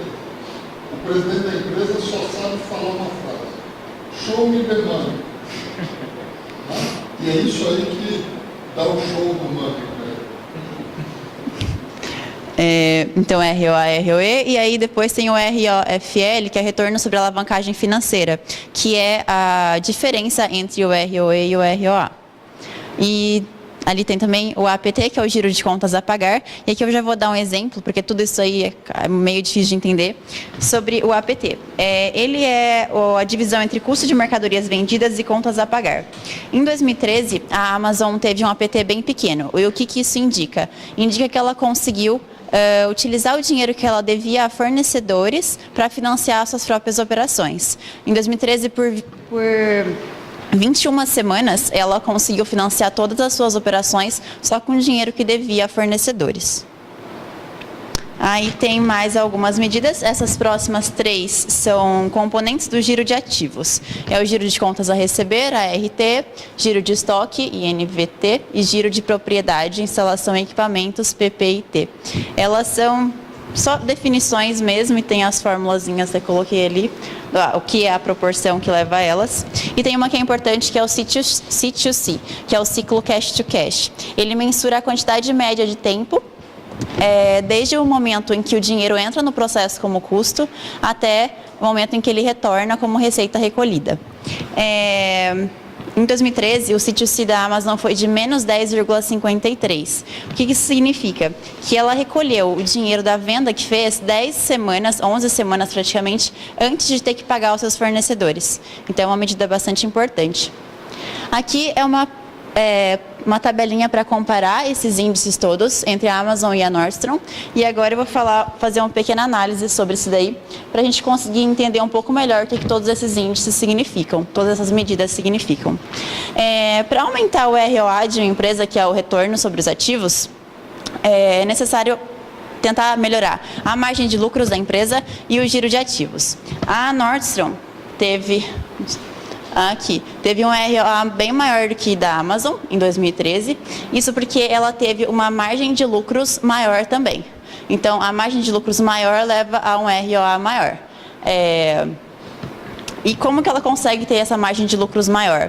É principalmente explicado pela disposição dos seus clientes a pagar pela sua maior responsividade, que o pessoal falou bastante antes, e também pela boa gestão da sua cadeia de suprimentos, que leva à diminuição dos custos, a diminuição das despesas incorridas com operações. Então, para que uma empresa consiga aumentar a margem de lucros e, consequentemente, aumentar o seu retorno sobre ativos, ela deve receber melhores preços, ou seja, aumentar a disposição dos seus clientes a pagar pelos seus produtos e reduzir as despesas incorridas, despesas operacionais. Sobre essas despesas operacionais, a Amazon precisa trabalhar um pouco, porque aqui tem a margem de lucros bem pequenininha, né? Porque só em 2013 ela gastou 5,13 bilhões de dólares com frete, com transporte de produtos. Isso é uma coisa que acaba trazendo muitas despesas e diminuindo a margem de lucros dela. Sobre giro de ativos, aqui. A Amazon tem um giro de ativos maior do que a Nordstrom, porque ela transforma estoque mais rápido e porque ela consegue gerar mais receita por dólar investido em PPI. PPI é Plant Property Equipment, né? A fábrica, propriedade e equipamento. E então a gente percebe que para melhorar o volume de ativos, uma empresa precisa girar o seu estoque mais rápido e de duas uma, ou para o mesmo nível de armazenamento e de infraestrutura tecnológica, aumentar o nível de vendas, ou então diminuir o armazenamento e a infraestrutura tecnológica para o mesmo nível de vendas. Agora, isso aqui depois, para quem for ler, estudar, tem isso tudo que eu falei. Duas últimas medidas importantes, remarcações e vendas perdidas. As remarcações são os descontos, o desconto que é necessário dar a um produto para que o cliente aceite comprar uma sobra de estoque. Isso tem um exemplo também da GM, que no início desse século ela tinha que fazer remarcações muito frequentes e abaixar muito fazer descontos muito grandes para os seus carros.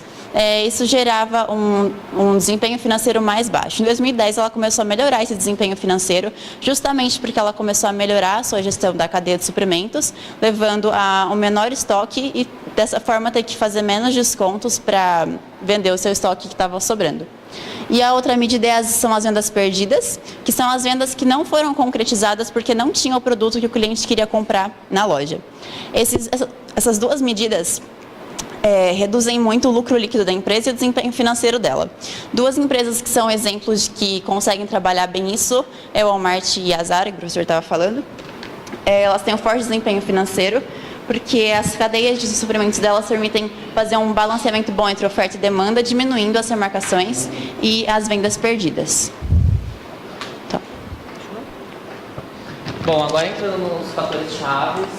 Os fatores chaves Os fatores-chave, eles são responsáveis por determinar o desempenho de uma cadeia de suprimentos.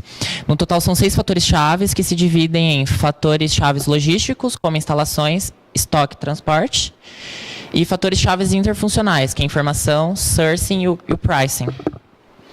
O primeiro fator-chave é instalações. As instalações são os locais físicos reais na rede da cadeia de suprimentos, onde o produto é armazenado, montado ou fabricado. O papel na cadeia de suprimentos das instalações. As empresas elas podem aumentar a capacidade das instalações ou aumentar o número de instalações. Só que ela tem que pensar que isso acaba gerando custos. Então, ela tem que pensar o que é mais viável. Aumentar a capacidade ou aumentar as instalações. A Amazon e a 7-Eleven, elas aumentaram o número de instalações. E aumentando o número de instalações, ela consegue ficar mais próxima do cliente. Mais próxima do cliente, elas se tornam mais responsivas. Já Best Buy, ela diminuiu o número de instalações, se tornou mais centralizada, então ela está mais conectada à questão da eficiência. Nessa questão dos fatores-chave, essa ideia de eficiência e responsividade é muito bem analisada, porque a responsividade, como falaram, quão rápido, mais ou menos seria o quão rápido esse produto vai chegar no cliente, e a eficiência tem a ver com o custo que aquele produto tem ao passar por todas as etapas da cadeia de suprimento. As empresas elas precisam decidir se elas serão flexíveis, dedicadas a uma combinação dos dois. Uma empresa flexível ela é mais sugerida para uma empresa que tem vários produtos. Só que se ela tem vários produtos, ela vai ter uma eficiência menor. Já a capacidade dedicada para uma empresa que tem menos produtos, mas ela terá uma eficiência maior. Quanto à localização, tem a questão dela ser centralizada ou descentralizada. A centralizada ela consegue ter uma economia em escala, já a descentralizada ela consegue ser mais responsiva, porque ela vai estar mais próxima do cliente. Quanto à capacidade, ela tem que decidir se ela terá uma capacidade em excesso ou uma capacidade reduzida. Uma capacidade em excesso, ela será mais flexível, ela conseguirá ter uma boa resposta quanto às mudanças flexíveis de demanda, porém ela vai ter um custo maior e a eficiência também será menor. Já uma capacidade reduzida, ela terá uma dificuldade em responder às flutuações de demanda, mas ela será mais eficiente por unidade de produto. As métricas, elas são indicadores que permitem controlar as instalações. Então, o que a gente tem que analisar numa instalação? A capacidade, a utilização, para que aquela instalação está sendo utilizada? Para montagem, para fabricação, o tempo, o seu uso de processamento, preparação, parada, e a questão dos atrasos que o produto está para ser processado, o custo de produção por unidade, perda de qualidade, eficiência, variedade de produtos e o nível de serviço de produção.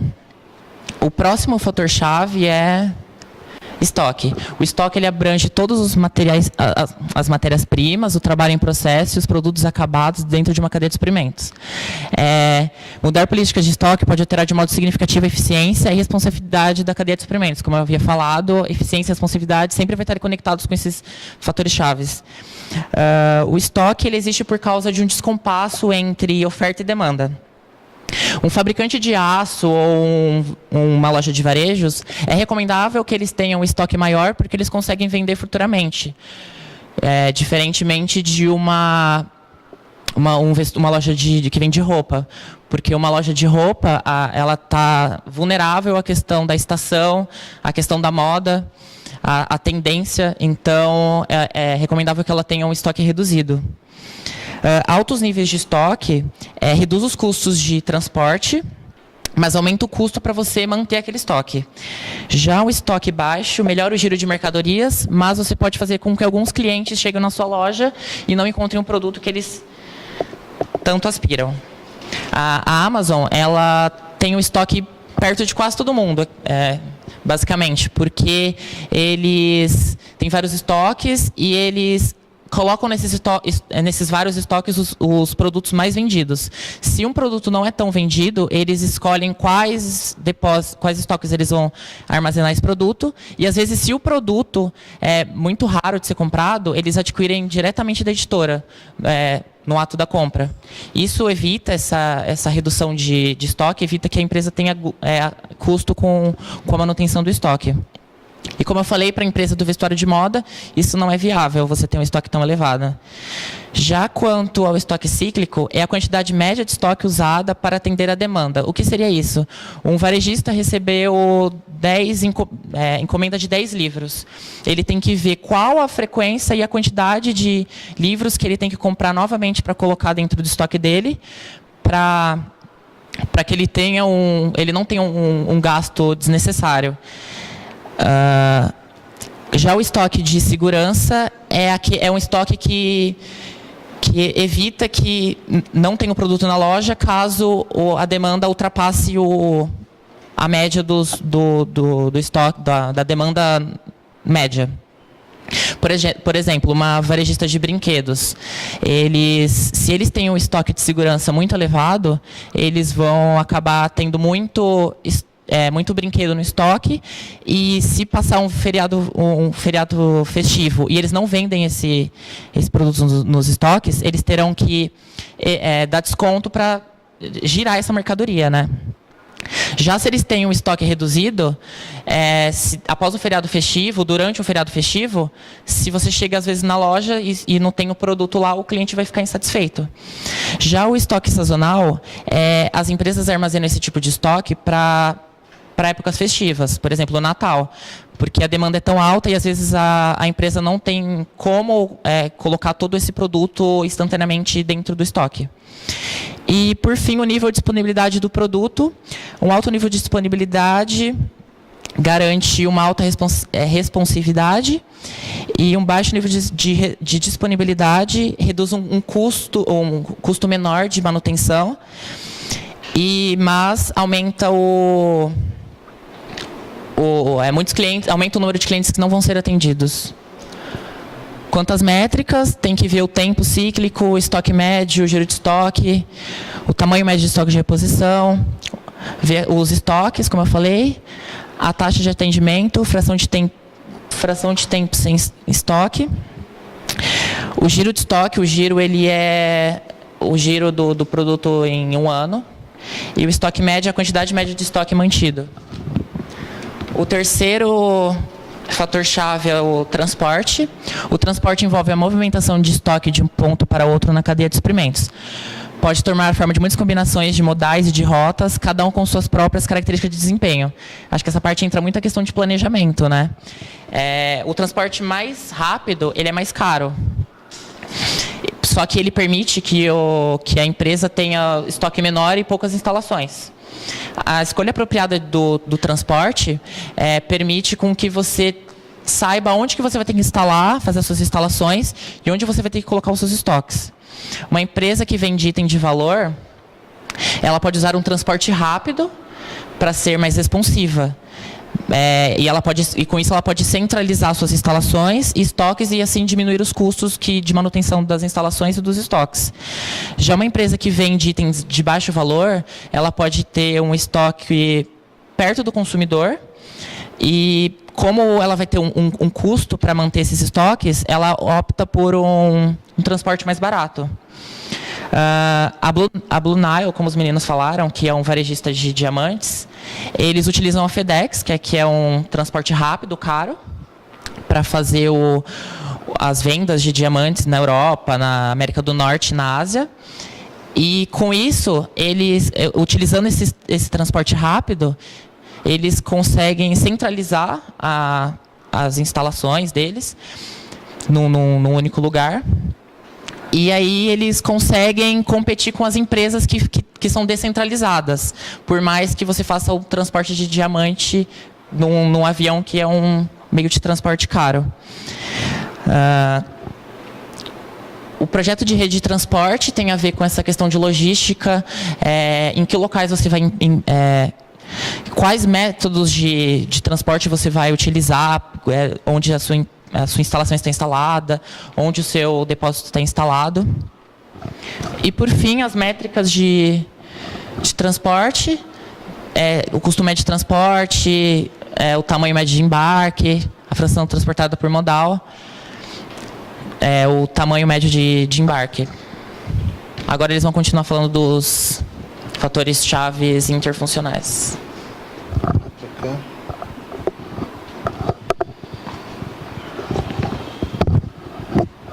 Boa tarde, pessoal. Eu vou falar para vocês a respeito da informação, que é sem dúvida, é o fator chave mais importante, é potencialmente o maior fator-chave de desempenho na cadeia. Ele afeta diretamente todos os demais. Por quê? Com a informação, a gente precisa primeiro da informação de todos os outros fatores-chave. A gente precisa da informação da instalação, a gente precisa da informação do transporte, do estoque, para que a gente possa montar a nossa cadeia de suprimentos, tá certo? Então, esse é o papel mais importante que ela fornece. E hoje em dia, não dá para fugir, a gente sabe da importância que é a informação na nossa vida e na área, vamos dizer, na área comercial em si, né, na área da cadeia de suprimentos. Tem até o exemplo que está acontecendo essa semana com o Facebook, né? Foi um escândalo aí que pegou gente calça curta e descobriram que eles estavam roubando informação de um monte de gente, vai sobrar para um monte de gente também. Tá? Então, o papel da informação é muito importante, que é baseado nela que nós vamos poder montar toda a nossa cadeia de informação. A boa informação, ela vai fazer aumentar a responsividade e diminuir os nossos custos, tá certo? E é interessante que, assim, o valor que a margem o valor proporcionado pela informação, o valor da margem que ela proporciona, ele vai diminuindo conforme a informação se torna disponível. Ou seja, como diz aquele ditado, bebe água fresca quem chega mais cedo. Tá? Então, quem chega primeiro na informação, por exemplo, você descobre que um produto vai começar a vender. Então, você disponibiliza aquele produto lá para vender e põe ele na sua cadeia de suprimentos. Então, você foi o primeiro que chegou, você consegue fazer a sua margem lá em cima. Tá? Mas a partir do momento que os seus concorrentes descobrem que aquele produto está vendendo bem, automaticamente eles obtiveram a informação através de você e já começa a cair a sua margem de lucro, tá? Sua margem de rendimentos. As medidas... eu queria citar aqui primeiro, antes de passar para as medidas aqui, os componentes de decisão, 2 casos ficaram bem conhecidos, ficaram bem exemplificados no livro.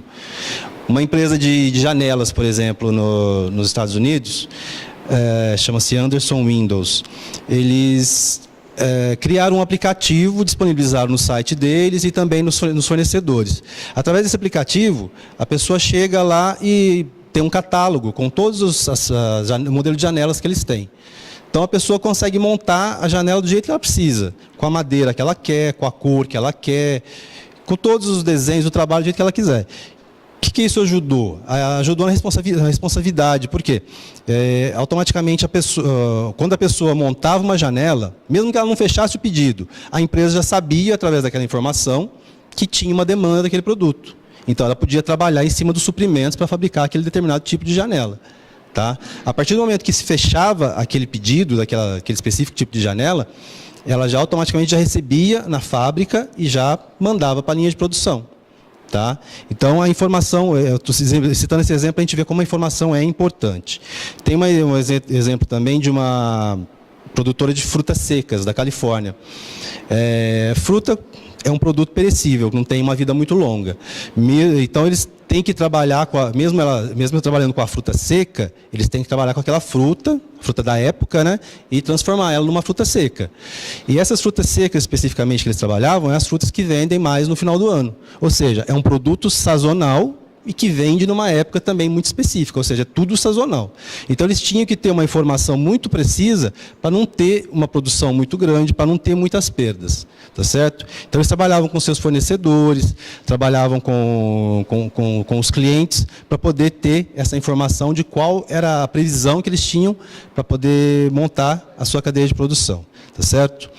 Então, os componentes de decisão para você tomar informação, para você poder montar a sua informação, é o empurra versus puxa, que a gente viu na aula passada, né?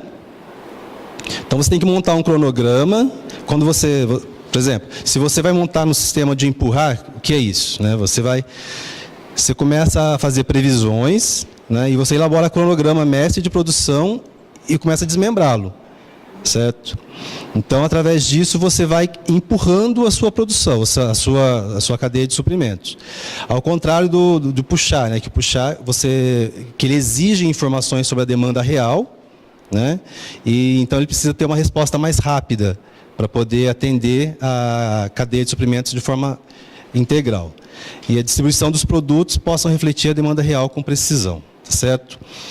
Coordenar e compartilhar as informações, isso é muito importante. Então, tipo, todas as cadeias, todos os fatores-chave da cadeia têm que estar integrados. Eles têm que estar um passando informação do outro para poder trabalhar de forma responsiva, tá certo? A falta de coordenação pode resultar na perda significativa de excedente na cadeia de suprimentos.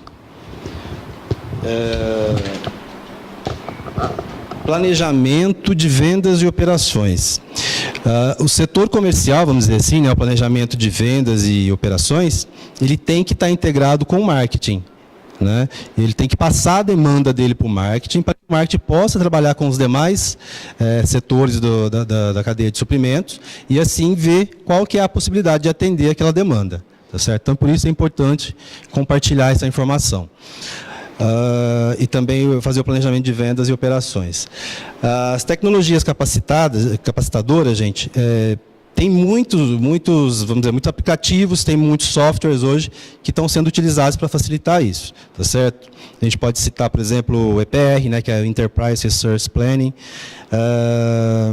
Tem também o SCM, que é o Supply Chain Management, tá certo? Então, o gestor da empresa, no caso, ele tem que analisar e ver qual que é o software que melhor atende a demanda da empresa, tá certo?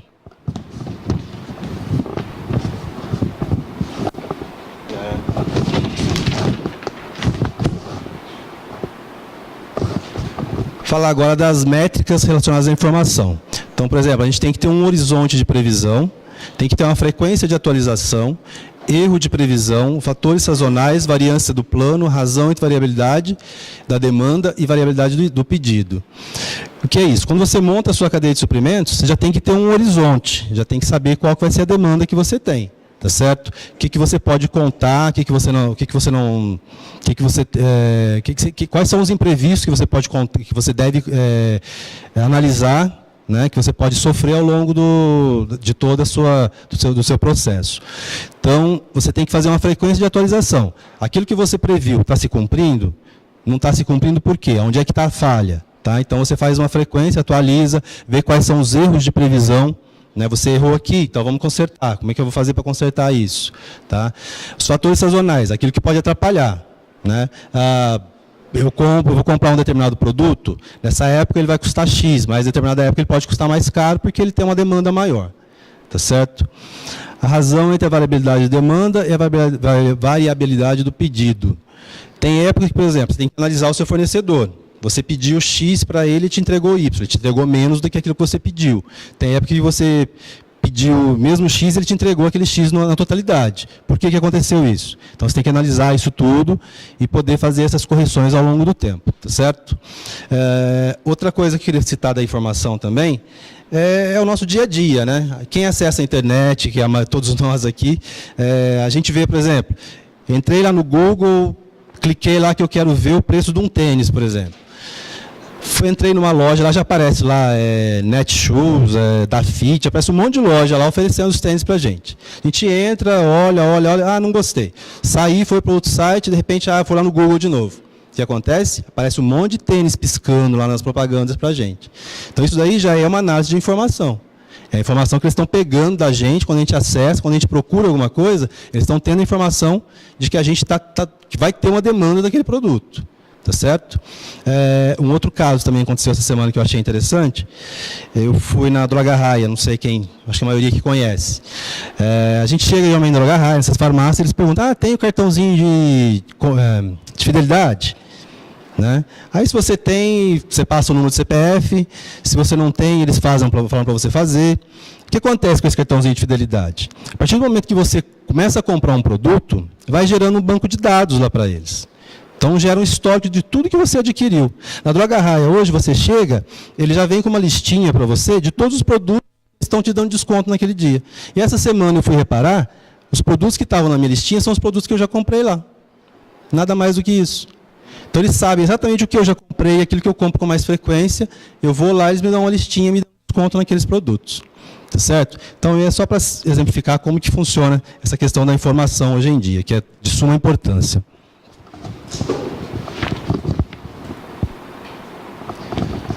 Vou falar de um outro fator chave hoje, que é o da cadeia de suprimentos, né, que é o sourcing.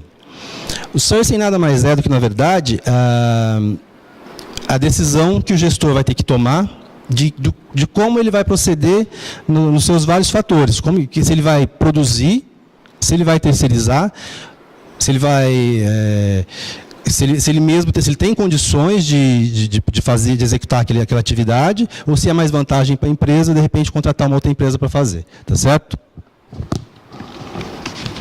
tirar isso aqui.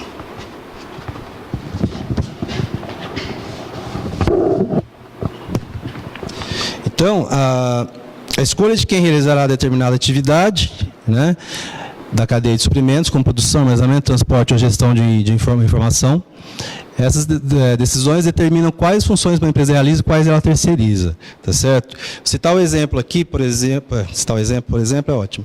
Mas vou citar o exemplo aqui da Motorola. A Motorola resolveu produzir um determinado modelo de celular na China. Era mais vantajoso, mão de obra era mais barata, tal. Então, ela conseguiu com isso aumentar a eficiência dela, tá certo? Só que ela viu a responsabilidade dela sofrer, por quê? Por causa da distância. O custo, o tempo que se levava para transportar esses celulares da China para os Estados Unidos ou para qualquer outro lugar da Europa, por exemplo, era muito grande.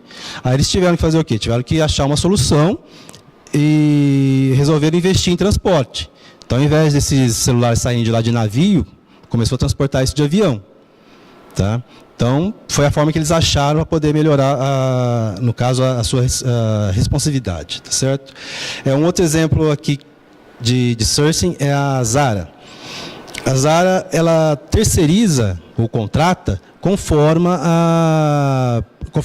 o produto. Tá certo? Se for um produto mais básico, por exemplo, ela terceiriza. Por quê? Ela busca... são produtos básicos que a demanda é mais previsível, vamos dizer assim. Dá para ela saber quanto daquilo que ela vai vender. Tá certo? Agora, se é um produto mais sofisticado, um produto que está na moda, ela já prefere produzir em países mais sofisticados, como na Europa, por exemplo. O custo é maior, né? No entanto, não são produtos flexíveis, não tem uma demanda tão flexível e se torna mais responsiva, tá certo? Então, baseado nisso, já dá para a gente entender qual que é o papel do sourcing na cadeia de suprimentos, tá certo? É importante para se tomar essa decisão, o gestor vai ter que tomar essa decisão de saber quem é que vai produzir, ou quem é que vai executar aquela determinada atividade, tá certo? Os componentes de decisão, a gente já foi citado, né? Internalizar, ou seja, produzir ou terceirizar.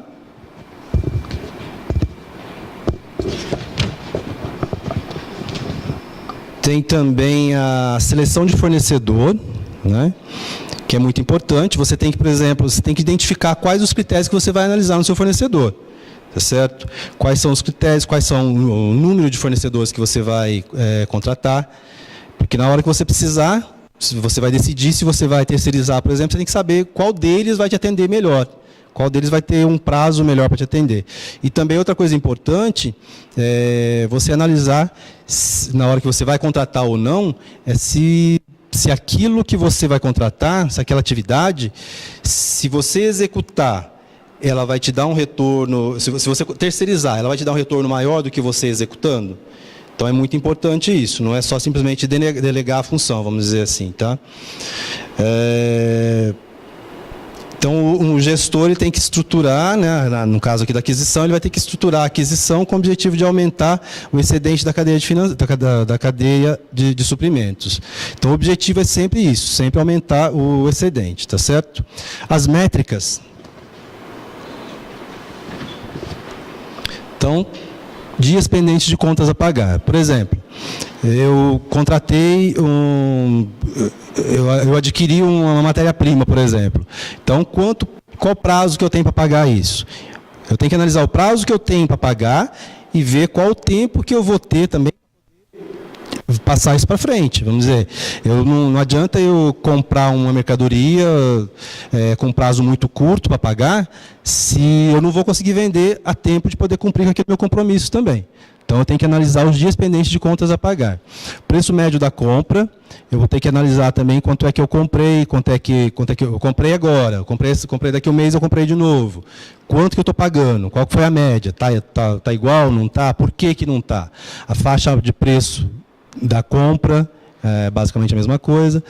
Quantidade média de compra, eu estou comprando agora. Quanto que eu comprei? Entregou 100%? Não entregou. Né? Então, tem que analisar tudo isso num fornecedor.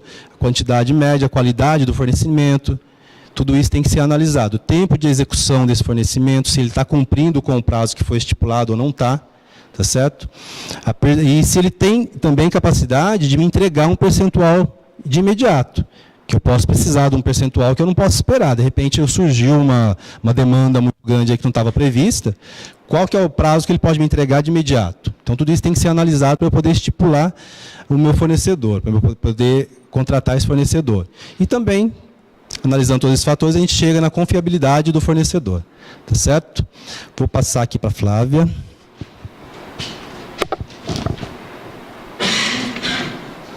Vou falar do último fator-chave agora, que é a precificação. A precificação é o processo de determinação da empresa de quanto que ela vai cobrar pelos seus bens e serviços.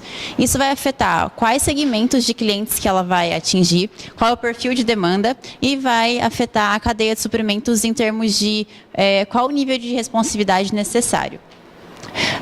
Tem algumas dualidades que a gente vai trabalhar aqui. A primeira é preços baixos todo dia e preços altos e baixos. Como exemplo de preços baixos todo dia, tem a Costco. Ela tem essa estratégia de todos os dias manter o mesmo preço, é um preço baixo, e ela não muda isso por nada. Mesmo que o produto esteja danificado, ela não vai abaixar mais o preço para manter a sua estratégia. E no outro lado está preços altos e baixos, que é o que a maioria dos supermercados hoje faz. Eles fazem um pico de desconto em algum momento e nas semanas seguintes a demanda por aquele produto que esteve em desconto vai cair bastante, porque já vendeu bastante quando estava com desconto. Esses descontos de curto prazo ajudam a liberar o estoque que está em excesso e também ajudam para diminuir picos de demanda sazonais, deslocando a demanda para frente. Uma outra dualidade que a gente tem que analisar é preço fixo e precificação por menu. A empresa tem que escolher se ela vai querer colocar um preço fixo para os seus produtos ou se ela vai querer variar o preço de acordo com alguns atributos, como local de entrega, tempo de entrega.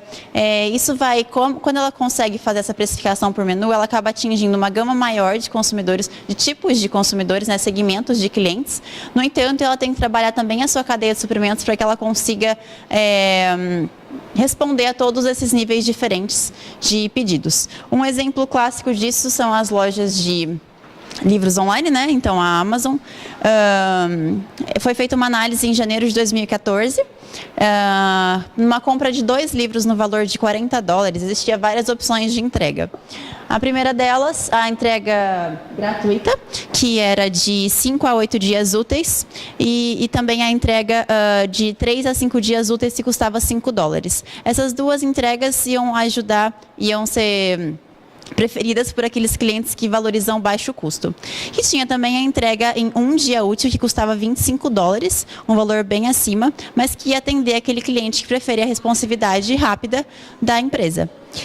Então, essa variação por menu acaba atingindo diferentes segmentos de clientes e exige da cadeia que consiga trabalhar com isso. Esse cliente que vai pedir o produto a ser entregue em um dia útil vai trazer um certo nível de incerteza para a Amazon, mas ela consegue controlar isso balanceando com aquele cliente que pediu a entrega gratuita em 8 dias úteis. Então, ela consegue fazer com que a cadeia de produção, a carga de trabalho na cadeia de produção seja nivelada. E por fim, dos fatores, as métricas que devem ser acompanhadas para controlar a precificação, né? Só citando aqui a margem de lucro, dias de vendas pendentes, que mede o tempo médio entre a venda feita e o dinheiro recebido. Custo fixo incremental por pedido são aqueles custos que não variam com o tamanho do pedido. Custo variável incremental por unidade é aquele custo que varia com o tamanho do pedido. Preço médio de venda, preços mínimos e máximos que foram feitos num determinado período de tempo. Tamanho médio do pedido, faixa de preço de venda, e faixa de vendas periódicas. Essa faixa de vendas periódicas vê o máxima e mínima quantidade vendida num certo período e permite captar a correlação entre o preço que foi colocado e a quantidade de produtos vendidos.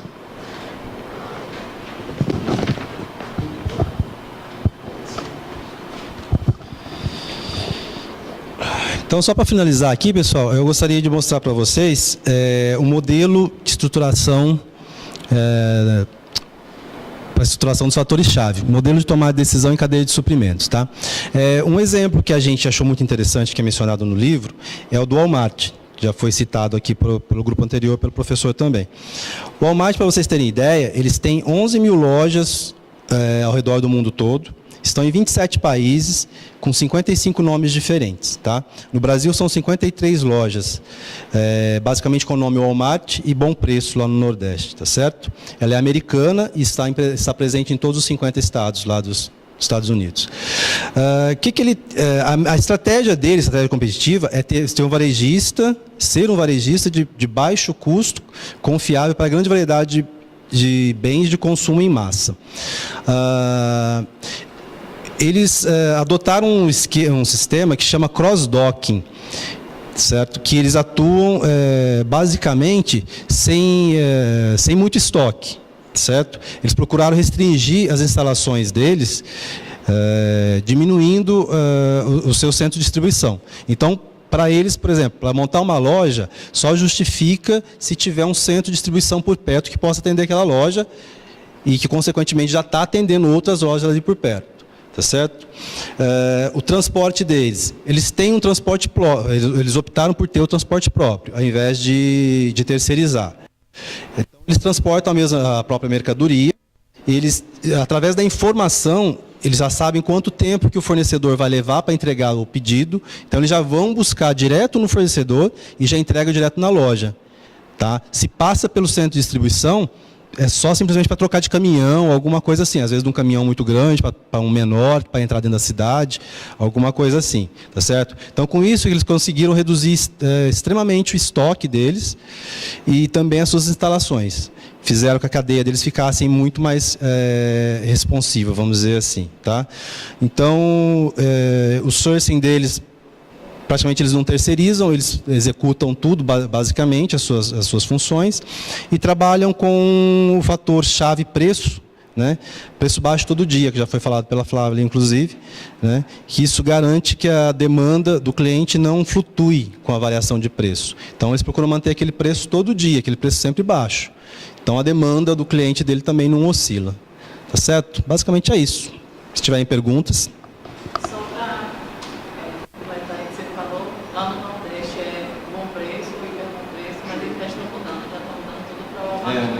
Vai dar tudo online.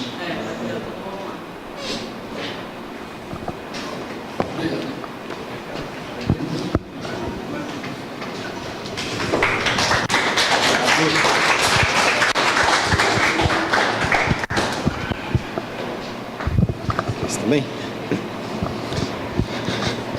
Bom, pessoal, eu vou direto para as perguntas. Já deixo alinhar uma coisa com os outros grupos. Eu sei que não foi falado, não tem como...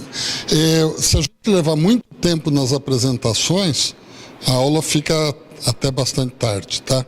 Então, eu acho que o razoável é uns meia hora, 40 minutos por grupo, tá bom?